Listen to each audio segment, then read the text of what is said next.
Si Tangsu sibuk membersihkan tubuhnya di bawah air terjun di kaki bukit Hertambang. Hertambang artinya mandi air terjun. Bukit itu terletak antara kaki Gunung Penanggungan dan Gunung Welirang. Si Tangsu terkejut. Tiba-tiba Rakuti datang menghampirinya sambil menggenggam tombak Patmayoni. Mata tombak berkilat-kilat, tertimpa cahaya matahari yang tersembul di balik daun-daun pohon. Kakang Rakuti, jangan bermain-main dengan senjata itu, Kakang. Cepat, sarungkan tombakmu, dan marilah turun ke air. Aku akan menggosok punggungmu dengan daun-daunan ini, Kakang. Rakuti diam saja. Dia terus mengawasi istrinya yang masih berendam separuh badan di kubangan air. Sementara tangannya gemetaran menggenggam gagang tombak. Suaranya lirih dan gemetar ketika bicara. Aku mencintaimu, Si Tangsu. Aku mencintaimu. Apa katamu, Kakang? Kau mencintaiku? Iya. Kau jangan bergurau. Kita memang sudah sejak lama saling mencinta. Untuk itulah kita akan kembali ke desa Ganding dan menjadi suami istri yang bahagia selama-lamanya di sana. Rakuti menggigit bibirnya. Tiba-tiba dia mengangkat tombak Patmayoni ke udara. Si Tangsu mengkerut ketakutan. Wanita itu menutupi wajahnya dengan telapak tangannya. Saat berikutnya, Rakuti melemparkan tombak Patmayoni. Tombak mendesing sejengkal dari rambut si Tangsu. Ya!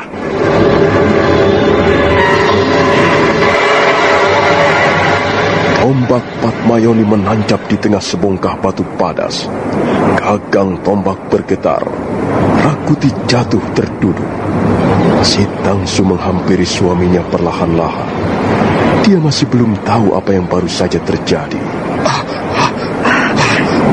Kakang Rakuti, ada apa dengan dirimu, Kakang? Maafkan aku, Si Tangsu.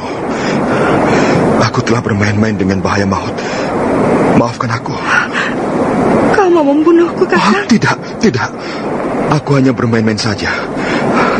Tadi kulihat ada seekor tupai yang besar menyeberangi sebongkah batu. Aku ingin membunuh tupai itu untuk makan siang kita. Ya, tapi binatang itu melompat dan terbang ke sana. Kerimbun semak belukar. Aku gagal membunuhnya. Kau aneh sekali, Kakang. Kau ingin membunuh seekor tupai, tapi kau mengarahkan ujung tombakmu padaku. Jangan-jangan kau ingin membunuh istrimu sendiri, Kakang. Si Tangsu, aku belum menjadi orang gila. Bagaimana aku bisa membunuh istriku sendiri? Untuk apa? Sudahlah. Sebaiknya kita lanjutkan perjalanan. Naiklah, keringkan badanmu dan bergantilah pakaian. Iya, Si Tangsu masih merasa heran melihat tingkah laku suaminya yang aneh. Rakuti melompat di atas batu-batuan padas, mencabut tombak Patmayoni, kemudian membimbing istrinya naik ke atas tebing sungai. Dan sebentar kemudian, mereka sudah melanjutkan perjalanan menuju desa Ganding.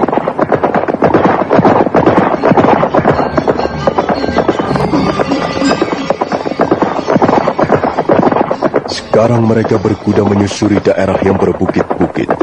Bukit Hertambang semakin jauh tertinggal di belakang. Juga air terjunnya yang indah mengalir sepanjang tahun. Mereka berkuda sampai menjelang senja hari. Mendadak, Rakuti menarik tali kekang kudanya.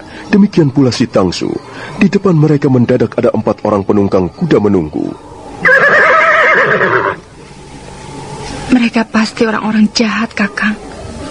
Berhati-hatilah. Kau tidak usah takut. Aku yang akan menghadapi mereka.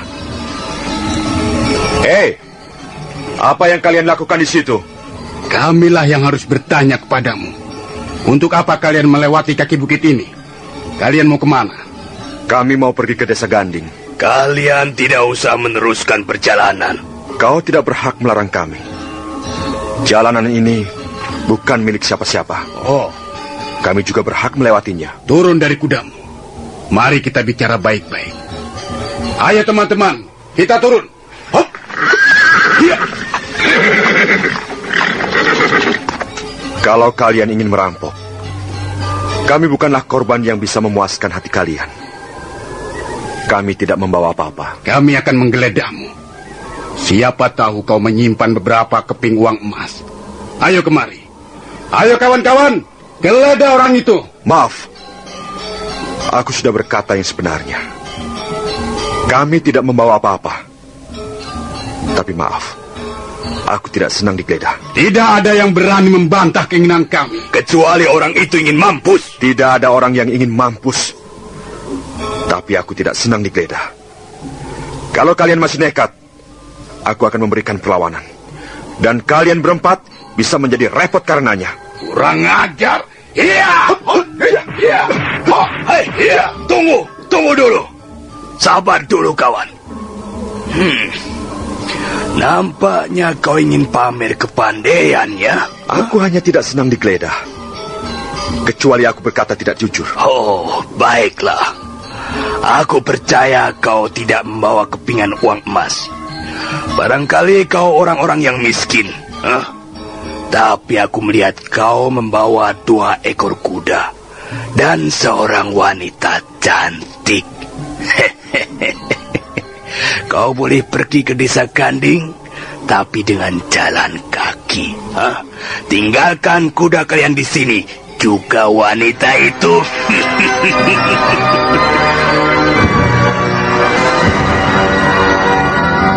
Seketika darah Rakuti menjadi panas, kupingnya merah, wajahnya juga berubah menjadi merah padam. Hampir saja dia tak tahan lagi untuk mengamuk, membinasakan 4 orang perampok jalanan itu. Tapi tiba-tiba dia berpikir lain. Bukankah ini suatu kebetulan? Mereka menginginkan istriku, sementara aku sendiri tidak sampai hati membunuhnya. Mengapa tidak aku biarkan saja? Biarlah mereka mengambil si Tangsu dan membawanya pergi entah kemana. Mengapa aku harus membelanya? Si Tangsu, maafkan aku istriku. Aku terpaksa melakukannya. Aku sungguh-sungguh terpaksa. Kakang Rakuti. Apa si Tangsu? Aku jijik melihat tampang mereka, Kakang. Mereka orang-orang buas, orang-orang kasar. Aku takut, Kakang. Tenanglah. Mereka tidak akan berani mengganggumu. Apa yang kalian bisikkan? Ayo cepat pergi. Tinggalkan kuda-kuda itu dan juga wanita itu. Ayo. Sayang sekali. Mengapa kau berani melewati jalanan ini? Sekarang kau terpaksa berhadapan dengan kami. Kau tahu siapa kami, bukan? Kalian hanyalah kawanan perampok jalanan. Ya, kami adalah kawanan perampok bajing merah. Sayang sekali mengapa kau harus bertemu dengan kami. Sekarang cepat pergi. Kami berjanji tidak akan menyakitimu asal kau segera pergi. Jadi kalian menginginkan 2 ekor kuda ini? Iya, kami juga menginginkan wanita itu. Kalau begitu, ambillah. Ambil semuanya. Tapi setelah kita bertarung 20 jurus. Angsa, kurang ajar. Dia melawan.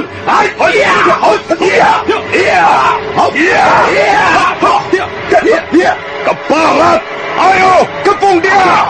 Bunuh saja orang ini. Ayo.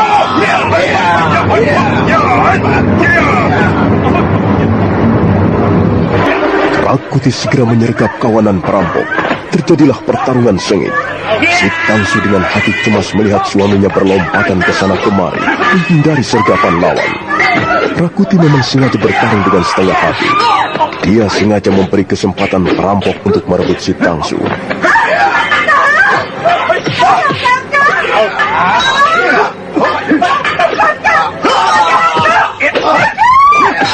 Salah seorang perampok berusaha merenggut si Tangsu dan menyeretnya pergi. Semula memang Rakuti merasa lega karena rencananya berhasil. Tapi begitu melihat perampok itu menyeret-nyeret istrinya dan berlaku tidak senonoh, Hati Rakuti seperti terbakar. Tiba-tiba dia melompat, kemudian mengamuk dengan dahsyat. Salah seorang perampok menjadi korban mata tombak Padmayoni.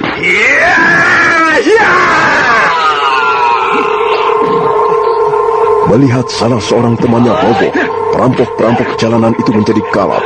Mereka langsung menggebrak dengan lebih berani. Rakuti berkelit ke samping, dan kembali ujung tombak Padmayoni menembus dada korbannya.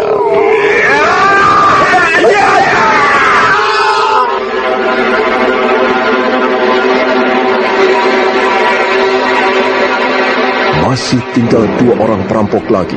Yang seorang berusaha meringkus si Tangsu, sementara yang seorang lagi berusaha merobohkan Rakuti. Rakuti melompat ke belakang 2 tindak. Dia segera menyiapkan aji segara geninya. Pada saat perampok itu lengah, Rakuti menyergap sambil menggenggam aji segara geni.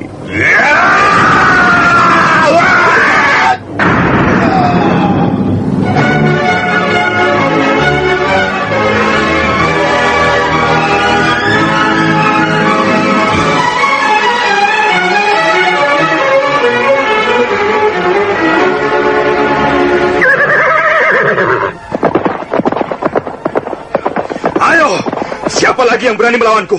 Ayo! Siapa yang berani menjamah tubuh si Tangsu istriku? Hadapilah Rakuti. Jangan maju satu persatu. Kerahkanlah semua kawan-kawanmu. Datanglah kemari. Akan kubuat jalanan ini banjir darah. Ayo! Siapa lagi? Siapa lagi? Ayo! Sudahlah, Kakang Rakuti. Sudahlah. Mereka sudah pergi. Ayo! Kau pikir aku takut menghadapi perampok-perampok picisan? Kau belum tahu siapa aku rupanya. Akulah Rakuti. Akulah bekas harimau jantan dari desa Ganding. Dan sekarang ini, aku menjadi penggawa kerajaan Majapahit. Dan suatu saat nanti, aku akan menggenggam seluruh negeri ini dalam kepalan tanganku. Ayo, suruh teman-temanmu datang kemari. Aku akan sabar menunggu. Dan kalian semua akan kuhabisi satu persatu.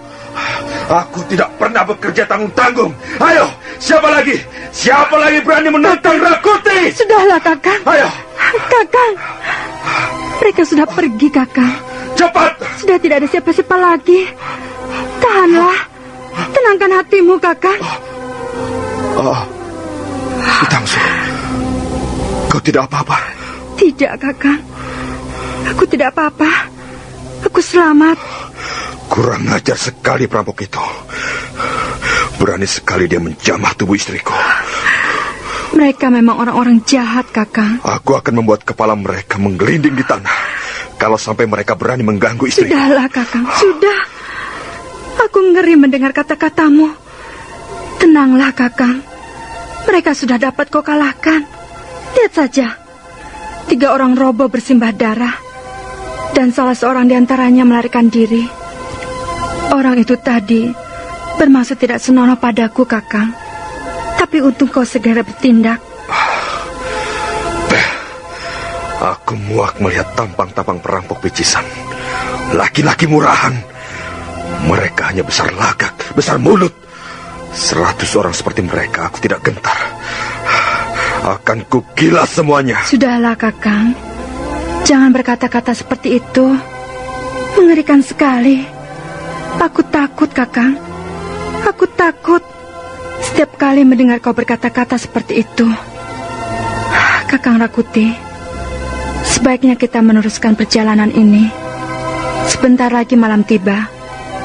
Kalau kawanan perampok itu datang lagi bersama kawan-kawannya, kita akan menghadapi bahaya yang lebih besar, Kakang. Baiklah. Ayo, Tangsu. Naiklah ke atas kudamu. Kita teruskan perjalanan. Iya, Kakang.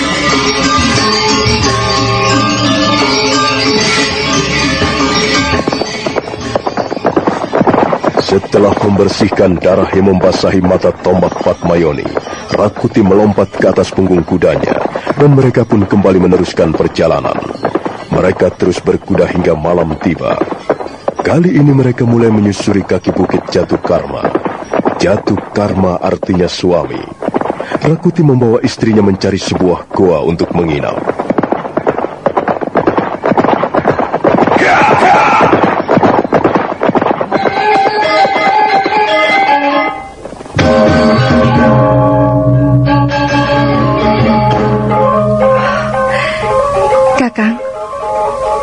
Ruangan gua ini cukup luas, Kakang. Iya, kita bisa istirahat di tempat ini. Tapi sebelumnya, kita harus membersihkan dulu ruangan gua ini. Tapi Kakang, aku takut. Rasanya tidak enak menginap di sini. Si Tangsu, apa yang kau takutkan? Entahlah, bukit ini menjulang tinggi sendirian. Tidak ada lagi bukit-bukit yang lain. Entah mengapa, tapi perasaanku tidak enak, Kakang. Aku khawatir kita tidak bisa istirahat dengan nyaman di sini. Sudahlah, jangan berpikir macam-macam. Ayo, bantu aku membersihkan ruangan gue ini. Lalu kita tidur bersama-sama. Rakuti segera membersihkan ruangan goa. Si Tangsu memungut daun-daun kering yang bertebaran di lantai goa. Setelah selesai, mereka pun membaringkan tubuhnya di atas lempengan batu. Si Tangsu mencoba untuk tidur, sementara Rakuti terbaring sambil merenungkan peristiwa yang baru saja dialaminya. Sepertinya aku tidak sanggup melakukan tugas ini. Aku tidak sampai hati. Aku sangat mencintai istriku. Bagaimana aku bisa membunuhnya? Aku sudah mencobanya. Bahkan aku membiarkannya ketika si Tangsu diseret-seret perampok jalanan. Tapi ternyata aku tidak bisa. Oh, apa yang harus kulakukan sekarang? Sampai berapa lama aku bisa bertahan?